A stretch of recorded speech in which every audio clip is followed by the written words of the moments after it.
Good morning all of you. सभी साथियों का नमस्कार।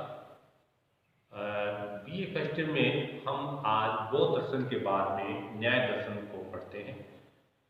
जिस प्रकार बौद्ध दर्शन में हमने माना था कि प्रत्यक्ष के बारे में अवधारणा थी उनकी, हमने उससे पहले चारवाक दर्शन के बारे में पढ़ा।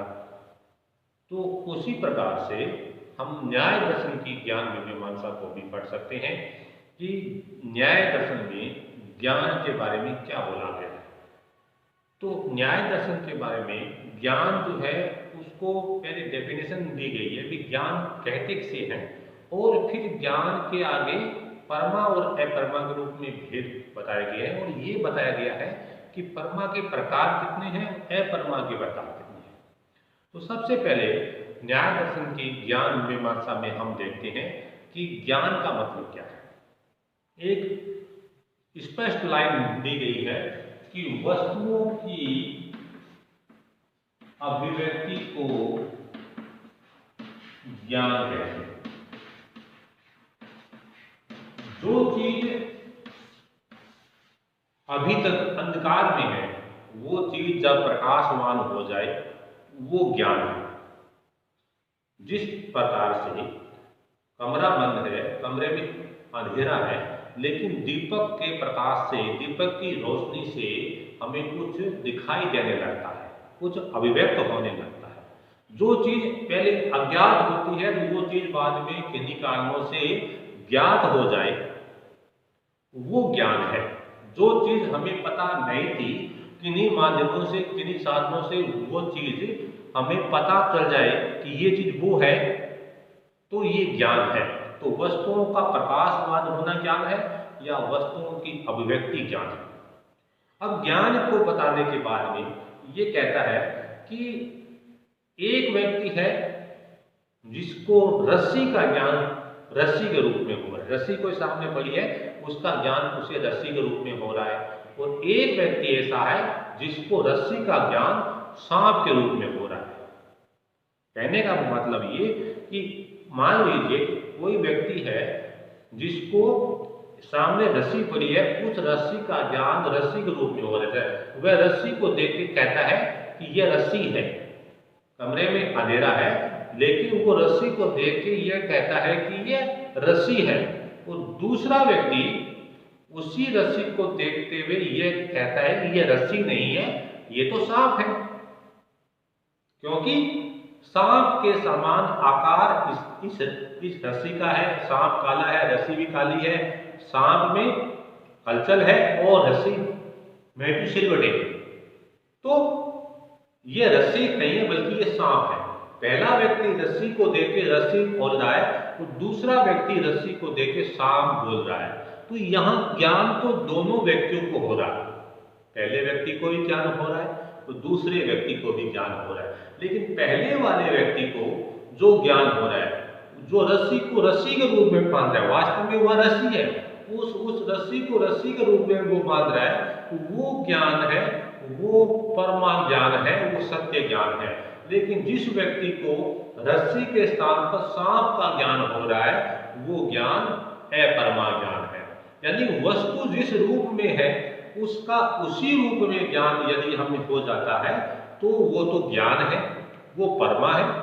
और यदि वस्तु जिस रूप में है हमें उसका ज्ञान उस रूप में न होकर उससे भिन्न रूप में हो जाए तो उसे अपरमा कहते हैं। तो इस प्रकार से ज्ञान के दो भेद हैं, ज्ञान के दो भेद हैं, एक तो है परमा और दूसरा अपरमा। परमा क्या है? सत्य ज्ञान।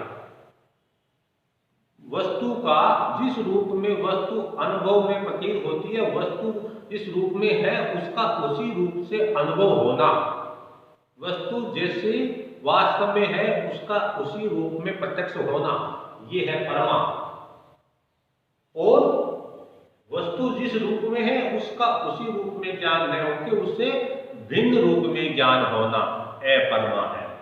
परमा यानी सत्य ज्ञान, सत्य ज्ञान को परमा कहते हैं और असत्य ज्ञान को अपरमा कहते हैं। यानी ज्ञान है वस्तु के अभिव्यक्ति को ज्ञान कहते हैं और इस ज्ञान के दो भेद हैं। एक तो है परमा यानी सत्य ज्ञान, दूसरा है अपरमा यानी असत्य ज्ञान। अब इस परमा के भी सत्य ज्ञान के भी कितने आगे साधन हो सकते हैं, कितने आगे भेद हो सकते हैं, इस पर न्याय दर्शन में व्यापक चर्चा हुई है। वो कहते हैं कि परमा के भी 4 भेद हैं और अपरमा यानी असत्य ज्ञान के भी 4 भेद हैं। तो परमा के 4 भेद कौन कौन से हैं? नंबर 1 है प्रत्यक्ष, नंबर 2 है अनुमान, नंबर 3 है शब्द और नंबर 4 है उपमान। प्रत्यक्ष, अनुमान, शब्द, उपमान। अपरमा ज्ञान है, इसके भी 4 भेद हैं। संशय, भ्रम, तर्क, स्मृति। अपरमा ज्ञान के भी 4 भेद। तो जिस प्रकार से हमने शुरू में बताया था कि प्रत्यक्ष जब अपने प्रमाण मीमांसा के बारे में पढ़ते हैं तो सारे दर्शन ज्ञान की सत्ता को स्वीकार करते हैं। ज्ञान की सत्ता है, हमें नित्य नया ज्ञान प्राप्त होता है या हो सकता है।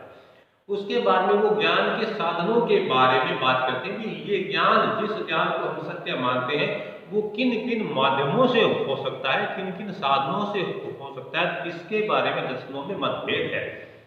चार्वाक दर्शन कहता है कि हमें ज्ञान केवल प्रत्यक्ष साधन से हो सकता है। बौद्ध दर्शन कहता है कि हमें ज्ञान प्रत्यक्ष के साथ अनुमान से भी हो सकता है। जैन दर्शन कहता है कि हमें ज्ञान प्रत्यक्ष, अनुमान और शब्द इन तीनों से हो सकता है।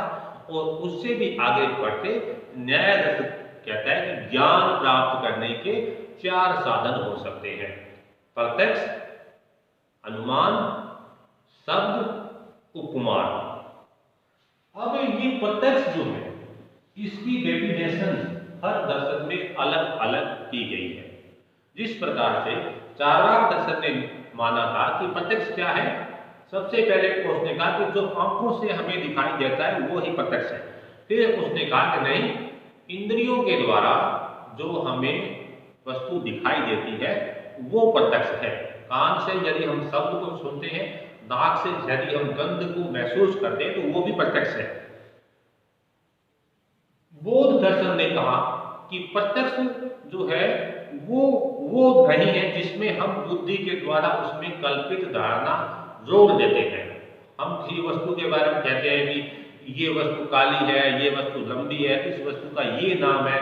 जब हम वस्तु में नाम, जाति, रूप आदि अवधारणा आरोपित कर देते हैं तो ये सारी बुद्धि की कल्पना है और इस कल्पना जनित ज्ञान को वो प्रत्यक्ष नहीं मानते। वो कहते हैं प्रत्यक्ष यदि हम बात करते हैं तो प्रत्यक्ष केवल वो है जो इंद्रिय संवेदन से प्रारंभिक रूप में होता है। हमें जैसे ही वस्तु के अस्तित्व का आभास होता है कि ये वस्तु है, अब वो वस्तु क्या है, उसका नाम क्या है, रूप क्या है, ये सब हमारी बौद्धिक कल्पना मात्र है। हमें केवल प्रत्यक्ष के द्वारा केवल वस्तु के अस्तित्व का ज्ञान होता है। इसलिए वो कहता है कि प्रत्यक्ष ऐसा होना चाहिए जो सभी कल्पनाओं से रहित होना चाहिए, निर्विकल्प। निर्विकल्प प्रत्यक्ष को ही वो वास्तविक प्रत्यक्ष मानते हैं। वो कहते हैं प्रत्यक्ष वो होता है जो कल्पना पौढ़त्व हो, जो कल्पनाओं से शून्य हो। उसके आगे न्याय दर्शन जो है वो कहता है इसमें प्रत्यक्ष की 2 परिभाषा दी गई। पहली बात तो प्राचीन न्याय के भी 2 भाग है, प्राचीन न्याय और नव्य न्याय। प्राचीन न्याय ये कहता है कि प्रत्यक्ष क्या है, इंद्रियार्थ सन्निकर्ष जन्य ज्ञान प्रत्यक्षम, यानी इंद्रिय और अर्थ मतलब वस्तु, इंद्रिय और वस्तु के संपर्क से जो ज्ञान हमें होता है, साथ ही साथ मैं ये अनुभव भी करता हूं कि ये ज्ञान सत्य ज्ञान है, वो ज्ञान प्रत्यक्ष है। इंद्रियार्थ निष्कर्ष जन्य ज्ञान प्रत्यक्षम, यानी इंद्रिय और वस्तु के सन्निकर्ष से, संपर्क से जो हमें ज्ञान होता है वो ज्ञान प्रत्यक्ष है।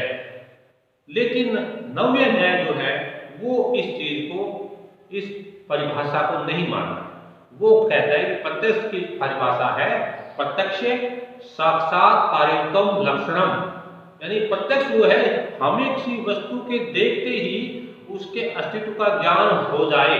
जैसे हमें कोई शेर हमने एकदम देखा और शेर को देखते ही हमें उसके अस्तित्व का ज्ञान हो गया कि ये वस्तु शेर है, जिसमें हमें किसी अन्य माध्यम की आवश्यकता नहीं पड़ी। कोई वस्तु हमने देखी तत्काल हमें यह पता चल गई कि ये वस्तु ये है। तो इस प्रकार का जो ज्ञान होगा वो ज्ञान प्रत्यक्ष होगा। तो न्याय दर्शन में प्रत्यक्ष की दो डेफिनेशन दी गई है। प्राचीन न्याय के अनुसार इंद्रिय अर्थ के सन्निकट से जो ज्ञान होगा वो प्रत्यक्ष होगा, और नव्य न्याय के अनुसार किसी भी वस्तु की साक्षात या तत्काल प्रतीति जो होगी वो ज्ञान प्रत्यक्ष है। धन्यवाद।